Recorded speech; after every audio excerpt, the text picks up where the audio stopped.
কুয়েটে ভিসির পদত্যাগ চেয়ে এক দফার নতুন কর্মসূচি ঘোষণা করেছে আন্দোলনরত শিক্ষকরা। বুধবার দুপুরে শিক্ষক সমিতির সাধারণ সম্পাদক অধ্যাপক ডক্টর ফারুক হোসেন এক প্রেস ব্রিফিংয়ে এক দফা ঘোষণা করেন। বলেন, শিক্ষকরা তাদের দাবির বিষয়ে উপাচার্যের সঙ্গে বৈঠক করে 7 কর্মদিবস সময় দেয়, কিন্তু তিনি ব্যর্থ হয়েছেন।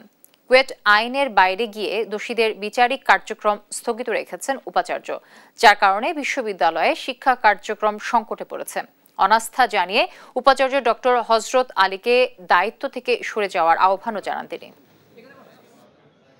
এই ছাত্র শিক্ষক সকলের দাবির প্রতি অবজ্ঞা এবং বিশ্ববিদ্যালয়ের অভিভাবকের দায়িত্বে থেকে এই ডিউটি অফ কেয়ারের জায়গায় দায়িত্বশীল ভূমিকা পালন না করায় শিক্ষকবৃন্দ মনে করেন তিনি কুয়েটের দায়িত্ব পালনে অক্ষম।